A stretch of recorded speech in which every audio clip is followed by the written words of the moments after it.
Thanks for tuning into another episode of Quik Reaction TV.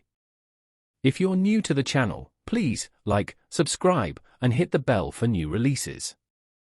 It's free and helps the channel grow.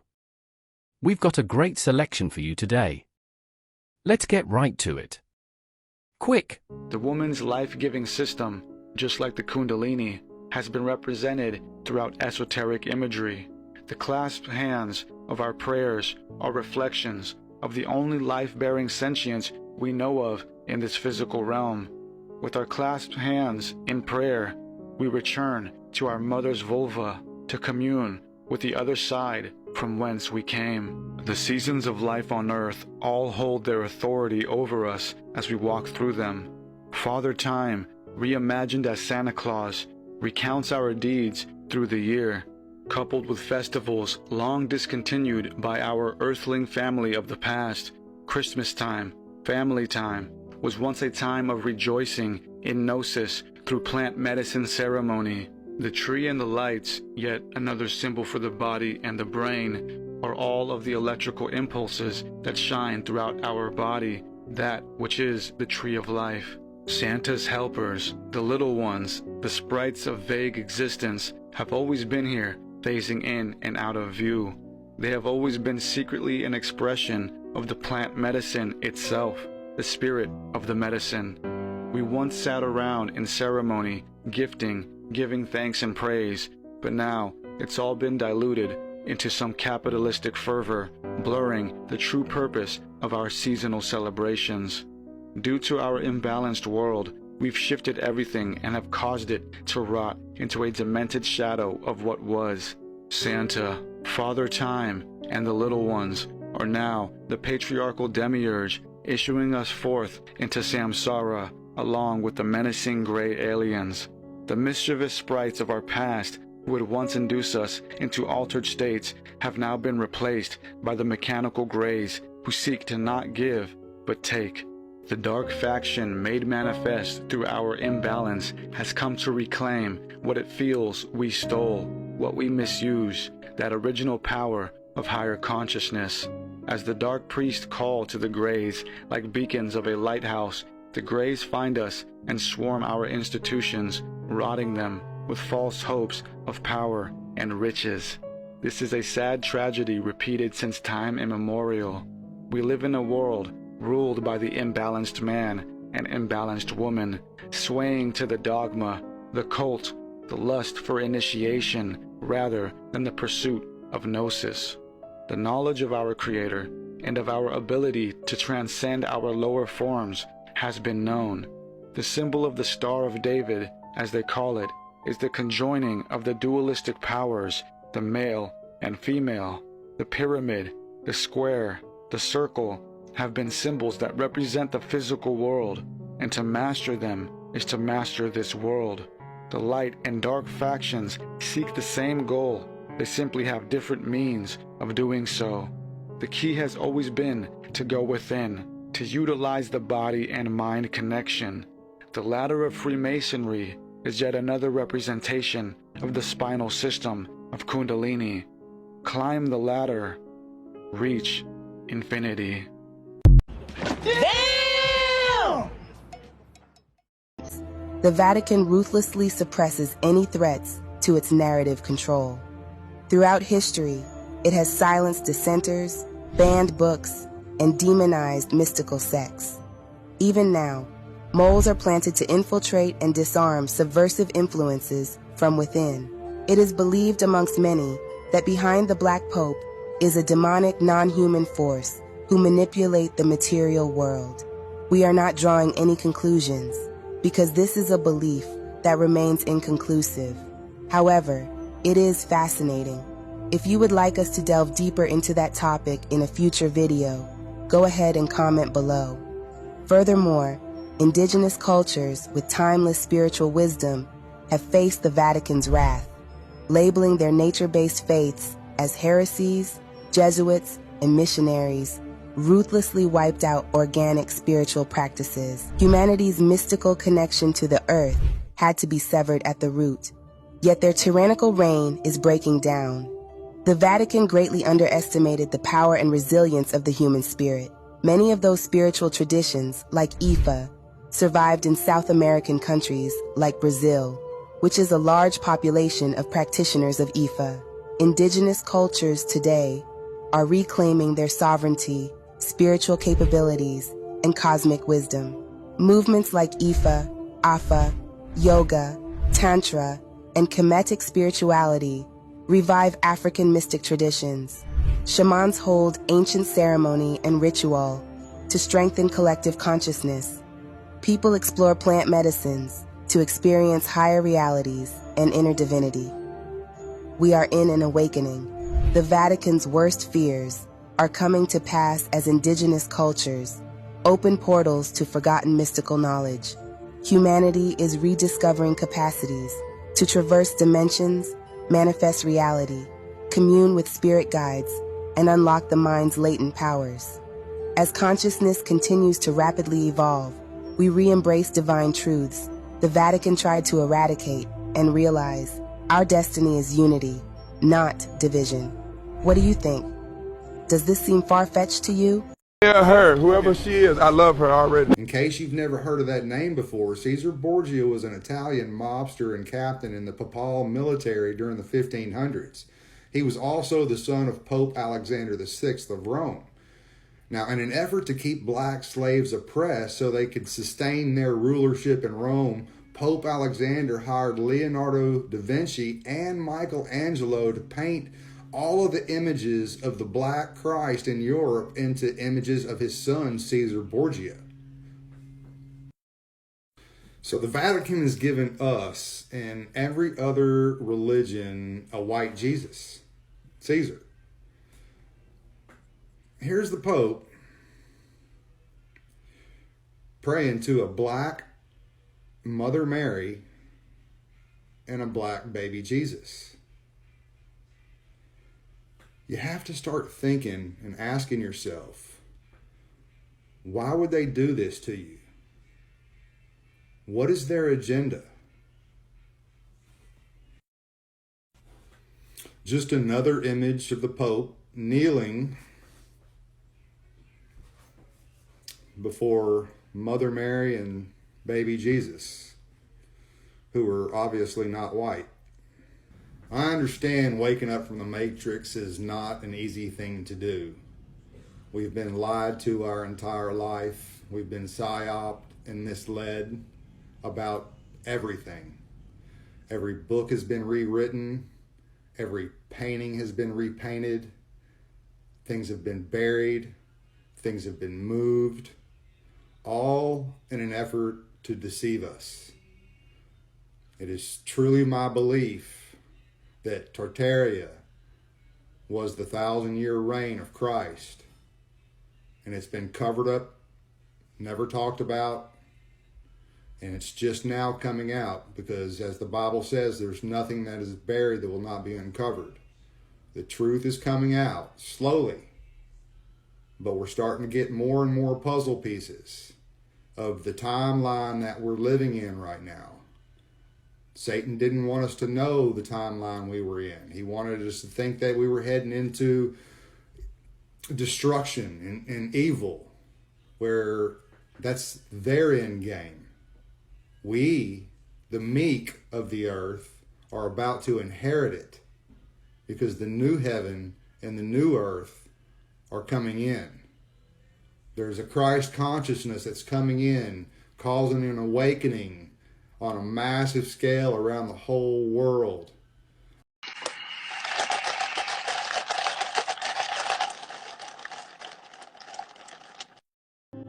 African, Native American, Aboriginal, and other cultures experienced oneness with all life, the ability to prophecy, and multidimensional realities that shattered paradigms the Church desperately wanted to impose. The Vatican was fundamentally afraid of feminine energy, psychic phenomena, and knowledge that empowered people to reach their own spiritual truths that could contradict Church control. Thus, it aimed to demonize and extinguish indigenous cultures, especially those with the most profoundly developed spiritual practices like the Africans. In truth, The Vatican was aware of the immense power and capabilities of these traditions because it appropriated much occult knowledge from them, especially the Egyptians, also known as the Kemites. Secret Catholic orders and societies coveted the mystical secrets of the very people they worked to oppress. As we stated in one of our previous videos on how the Pope secretly bows down to the Black Madonna, who is the Kemetic goddess Aset, whom the Greeks called Isis. It is important to understand that for thousands of years, ancient African civilizations were keepers of deep spiritual wisdom, cosmic knowledge, and mystic technologies. They had mastered energetic practices, consciousness expansion, and methods to transcend ordinary existence. This scared the Vatican deeply. In particular, mystery schools in Egypt housed occult knowledge far more advanced than the Vatican's. They developed techniques to separate consciousness from the body, channel cosmic energies, manifest intention, communicate with spirits, and unlock the hidden powers of the mind. They had a profound understanding of divine feminine energy and the interplay between the masculine and feminine aspects of the cosmos. The Egyptians also explored ritual plant medicines, sacred mushroom technology, and alchemy to achieve illumination. Much of this knowledge was transmitted orally through secret societies to preserve the most profound revelations only for the properly initiated. The Vatican targeted Egypt for conquest, not only due to its political power, but also to seize control of this esoteric knowledge. When Egypt fell, the Vatican drained the country of hundreds of thousands of sacred texts, hoarding them in the Vatican Library. But it simultaneously worked to suppress Egyptian cultural practices and learnings. The Vatican feared most that indigenous African civilizations embodied lineages of ancient Egyptian mystery school teachings. Their shamans, priests, and healers safeguarded powerful knowledge of energy work, consciousness, and advanced inner technologies to experience higher planes of existence. If allowed to thrive, these cultures could nurture realization of humanity's dormant clairvoyance, psychic abilities, and passport to transcend the matrix-like illusion imposed by the ruling elite. So the Church developed strategies to disconnect indigenous peoples from their spiritual heritage, distort their cosmology, destroy cultural artifacts and texts, and reprogram minds through systematic trauma. It used force, fear, violence, and trauma to shut down areas of the brain that enabled higher perception. The brutal conquest of Africa and the Americas was spiritual warfare camouflaged as colonialism. For example, here are some key events in history where the Vatican Church launched vicious campaigns to undermine the power of these enlightened cultures. Number 1. The Catholic Church's so-called doctrine of discovery in the 15th century encouraged the conquest and seizure of indigenous lands, paving the way for colonization of Africa and the Americas. Number 2. Missionary activity, starting in the 15th century, sought to convert native populations in Africa and the Americas to Christianity to bring them under papal authority. This undermined indigenous spiritual beliefs. Number 3. The Spanish Inquisition, beginning in 1478, persecuted and forcibly converted Moors, Sufi Muslims, and mystical traditions in Spain, demonstrating the Church's campaign against other enlightened orders. Also, the violent suppression of Gnostic sects in the Middle Ages showed the Vatican sought to eliminate mystical Christian movements that challenged papal power. Number 4. Notorious incidents like the Salem witch trials in the late 1600s illustrated the Catholic Church's attempts to suppress mysticism and stamp out heresy. The Salem witch trials in the late 1600s disproportionately targeted women, particularly women seen as threats to puritanical patriarchal authority. Many of the accused women were skilled as herbalists, midwives, and healers, preserving folk knowledge from their native and African roots. This event demonstrated the campaign against feminine spiritual power and the branding of indigenous wisdom as witchcraft. The Spanish Inquisition also focused heavily on persecuting women accused of witchcraft and mysticism, with the number of executions estimated in the tens of thousands. This illustrated the Catholic Church's fear of divine feminine energy and attempt to dominate through terror.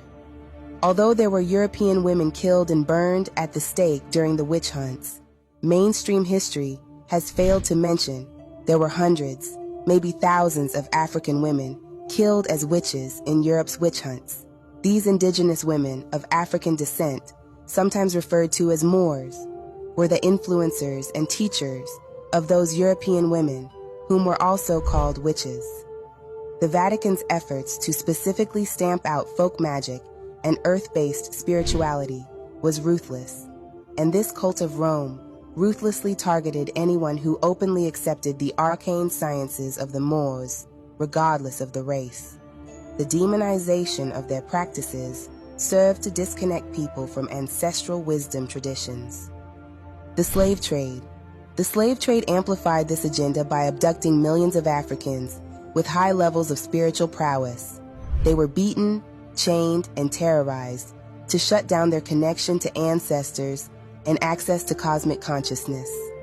This focused disconnection of African peoples from their deepest roots and sole purposes continued through Jim Crow, apartheid, police brutality, and modern systemic racism. Now, you may be asking yourselves, how are the Vatican this powerful? Aren't they just a religious organization? Did they have the power to launch such vicious campaigns, such as wars, slavery, and colonialism? Well, it appears they did. Let's break it down. Beneath the Vatican lies the Rothschild dynasty, who serve as the personal bankers of the papacy. This secret agreement has given them the sinister moniker, the Papal Bull.